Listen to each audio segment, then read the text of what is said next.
Hello everyone. So I know I'm taking my sweet time to make my way in these prayer videos to the actual topic of prayer, of like sitting down and the what do you do.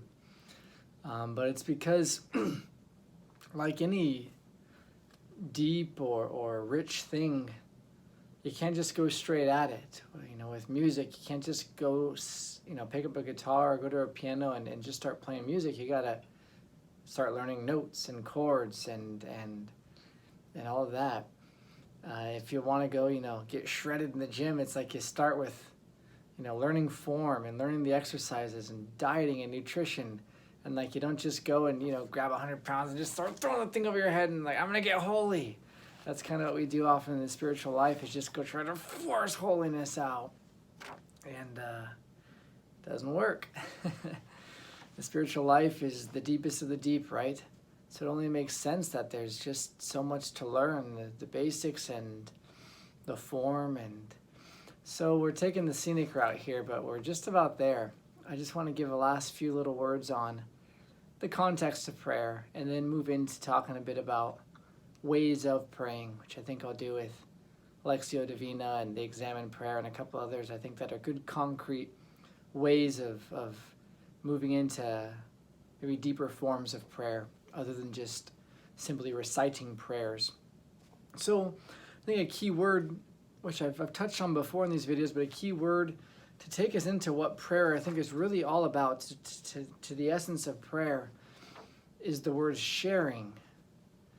And the reason I like that word is because really at the heart of prayer is the relationship of loving. Loving is the real activity that we're doing in prayer. Prayer is just a way of loving God and neighbor. But love is so contaminated in some ways in our minds that the word gets so blurred, I guess. We're not always clear what we mean by it.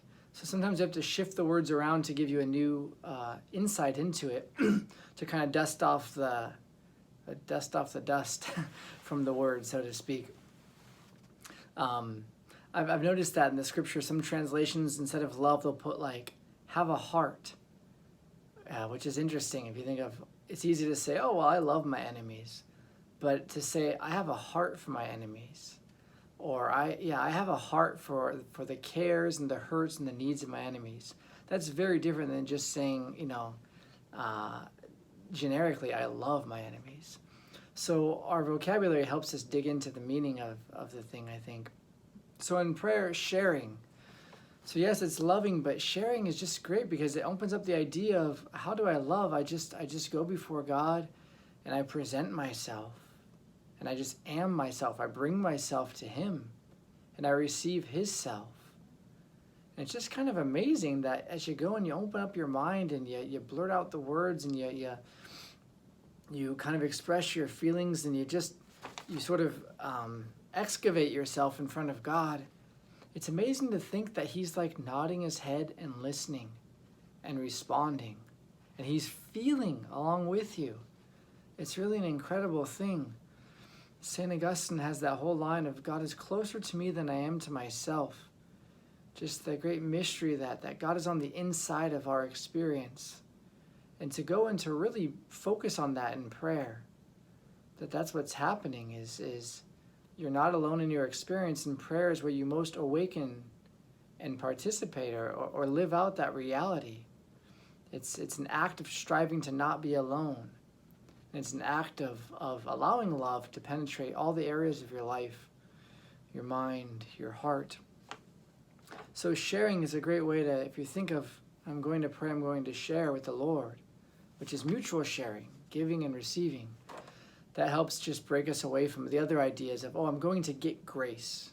I'm just going to do this stuff to get grace, where God's just the grace-giving machine, and it's all calculations and kind of a banking transaction, which I don't think is right. Or, I'm going to perform my duty, I'm going to go fulfill this obligation. All the different ways we might conceive of prayer. Or even, I'm going to go fix my problems. I'm going to go figure things out with God. All of those can be part of prayer, but they're not hitting the essence of it. It's just sharing ourselves, God sharing Himself, entering into the peace of God, exiting for just a few brief moments our own chaos, or rather bringing our chaos into the peace of God. Now, it's almost like, I don't know an example on that. I thought I had one on the tip of my mind, but I don't. But anyways, just imagine the idea of all of our hustle and noise, and it just enters into God. And it's almost like when the wind is blowing hard and you enter into a room and the door shuts behind you, it's like,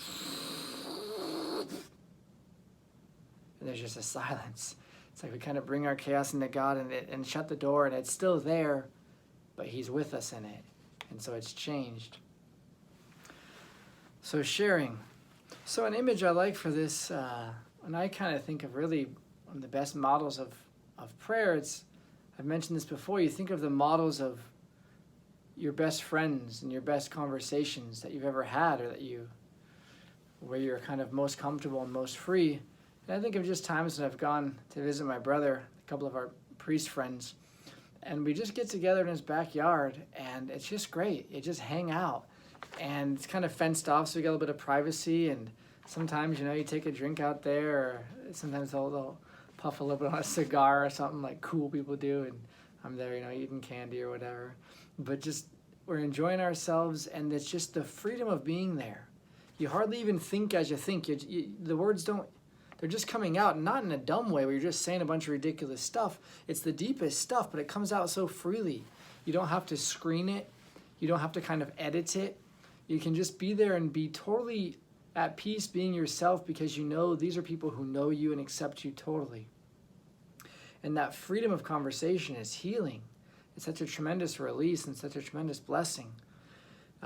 So I'm sure people have had that experience in your life with friends or family. And it's important to kind of examine those experiences and think about how you feel and how you act in them. And to know we're meant to replicate that in prayer. Prayer is meant to be a similar exercise.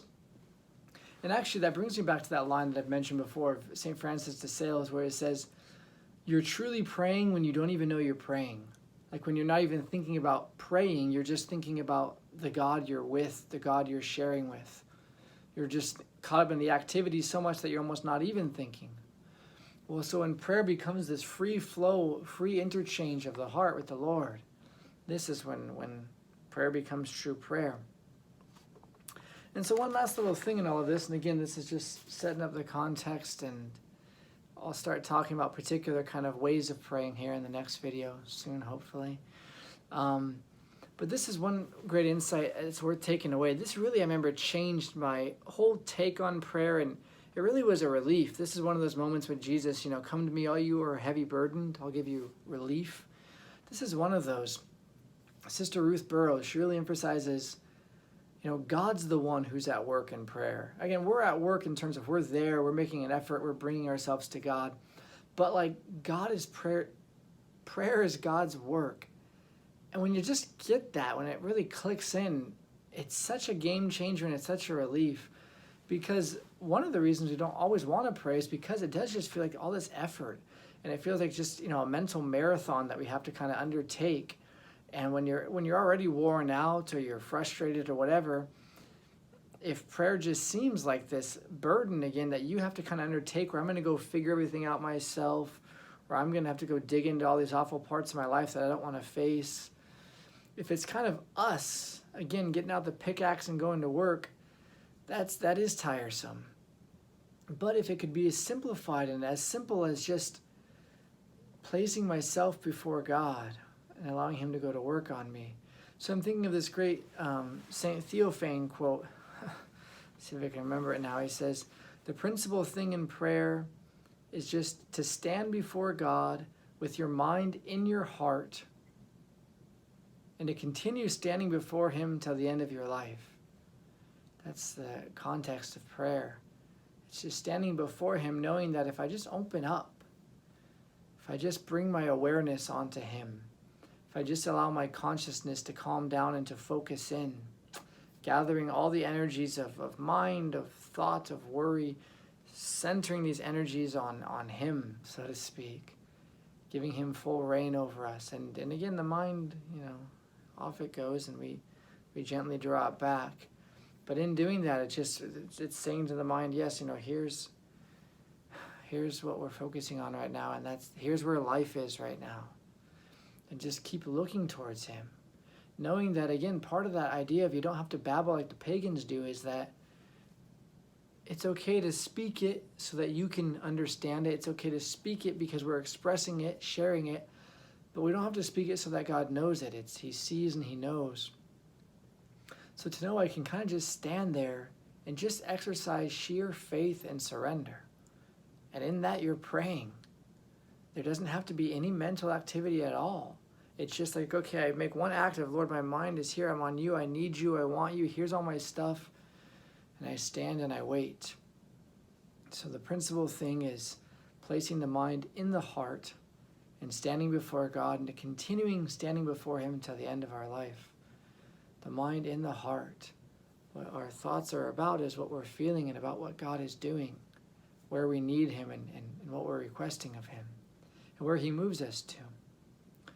So, again, we need all these little things to give us the context of prayer, because it's not always easy to describe what exactly to do when you're praying, and a lot of that differs depending where you're at in life, where you're at spiritually. But the more we get the sense of what prayer is, the more we get the context of it and the general direction of it, I think the less we need to have specific directions of, oh, do this, say this, think this, because you can never fabricate prayer that way exactly. You can't just line up certain ideas of meditation and then boom, prayer happens, holiness happens. All you can do is put the kindling on the fire of exercising faith and trust and willingness, and the fire comes from God.